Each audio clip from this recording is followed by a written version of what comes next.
And alhamdulillah, all praise be to Allah. We seek refuge in Allah from the footprints of Shaitan. And we seek refuge in Allah from all of the jinns and the evil ones. And we ask Allah subhanahu wa ta'ala to guide us to the Sirat al-Mustaqim. And whoever Allah guides, none can lead astray. And whoever Allah leads astray, none can guide. And I bear witness without any hesitation and any compulsion that there is no God but Allah. Ashhadu an la ilaha illallah. And I bear witness that the Prophet Muhammad ibn Abdullah sallallahu alaihi wasallam is his last prophet and messenger. And my back. I haven't really gone live in a while, but I believe that this subject is important, inshallah. So I want to speak about Muslims dealing with and messing with non-Muslims in the modern age, inshallah, if it pleases Allah subhanahu wa ta'ala, because I think this is a crucial topic that it don't never be discussed because people not paying attention to what's going on out here. But far too often I see Muslims dealing with non-Muslims. And this is unacceptable on every aspect of Islam, inshallah. Because a Muslimah is sacred. And a Muslimah is someone who utters la ilaha illallah. So that means that she's sacred. And she's a handmaiden of Allah subhanahu wa ta'ala.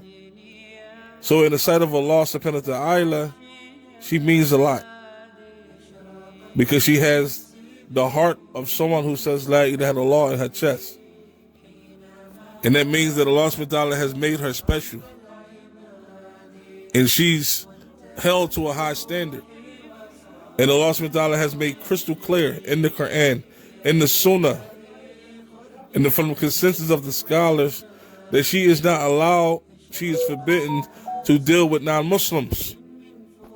Because Allah made it clear in the Quran, Bismillah ar-Rahman ar-Rahim, when he says that don't marry your daughters to non-believing men. He says that believing men who are in bondage, who are slaves, are better for them. Because non-Muslims, kuffar, does nothing but call them to the fire.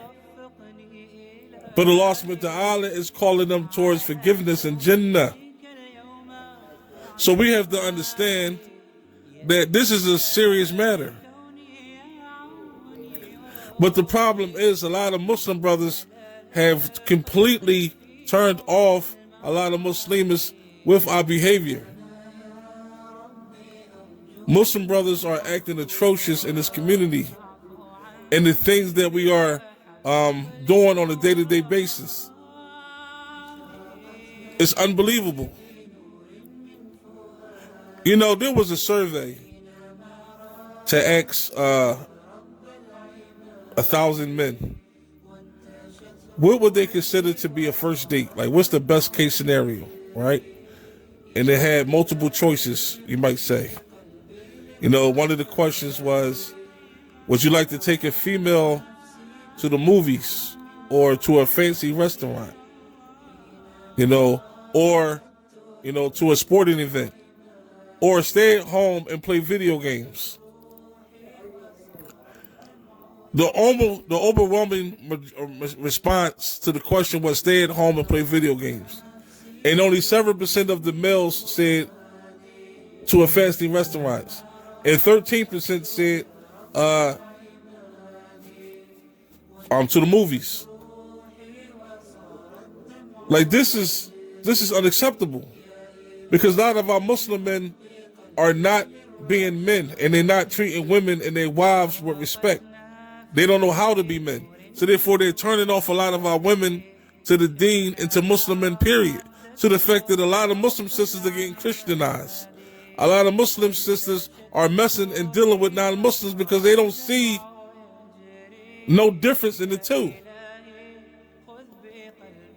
But at the end of the day, Allah subhanahu wa ta'ala has made plenty of good Muslim men on this earth.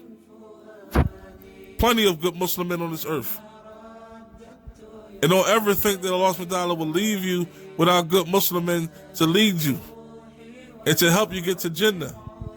And it's a shame that a lot of our brothers are acting like little boys and turning sisters off with their behavior. A lot of them not taking care of their kids. A lot of them are not doing what they're supposed to do. They're not even praying. So I understand, but at the end of the day, you have to follow the Quran and you have to follow the Sunnah. It's a serious matter when you deal with a non-Muslim. Serious matter. You are corrupting your deen. And you are taking the chances of leaving your deen totally and becoming Christianized, because Allah subhanahu wa ta'ala has made this point for a reason. Do you know how many Christians left Christianity because they was dealing with a Muslim brother? That's real. And a lot of Muslims left Islam because they was dealing with a Christian. I seen it. I've been Muslim for 25 years. I seen it a lot. It happens a lot. It's not a myth. This is why Allah subhanahu wa ta'ala said this, it's haram for you to deal with them. Because as soon as you leave Islam and get Christianized, now they're calling you to the fire.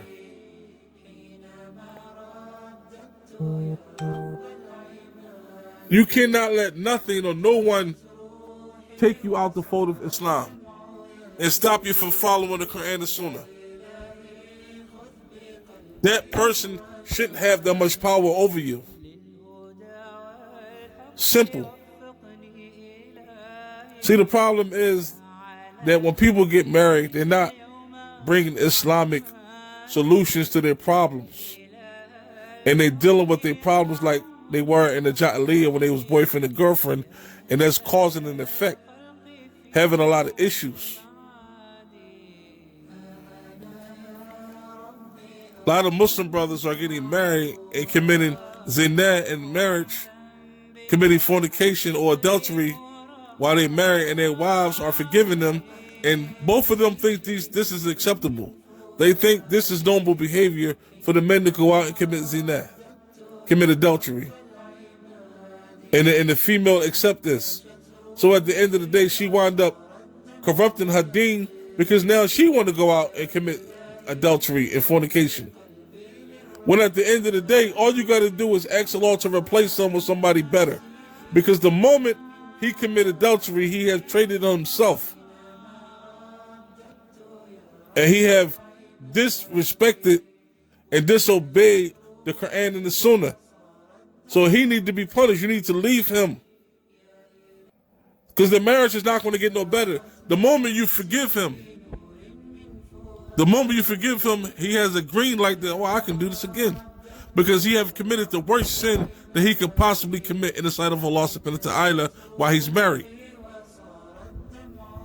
That is a great sin in Islam. And when you forgive him, you have enabled him to do it again. Because he have committed the worst sin without no punishment. SubhanAllah. We have to understand that there are rules and guidelines for us to be successful in this life and the hereafter. There are rules and guidelines. And if you're messing with non-Muslims, that does nothing for your deen. That does nothing for your advancements to try to get to Jannah.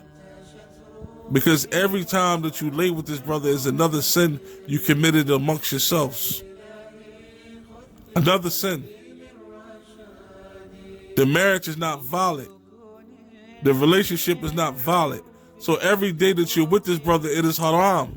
So therefore, Allah subhanahu wa ta'ala says in the Quran, have you seen the one who took their desires as their ilah, as their God? You have taken your desires as your God. Instead of the rules and regulations of the Quran and the Sunnah, instead of what Allah and His Messenger has given you, the Nasiha, you follow your own desire. You want to do you. And now you're doing yourself right into Jahannam. Serious business. So I just wanted to give a brief reminder, inshallah. Let us think about that, inshallah. Assalamu alaikum wa rahmatullahi wa barakatuh.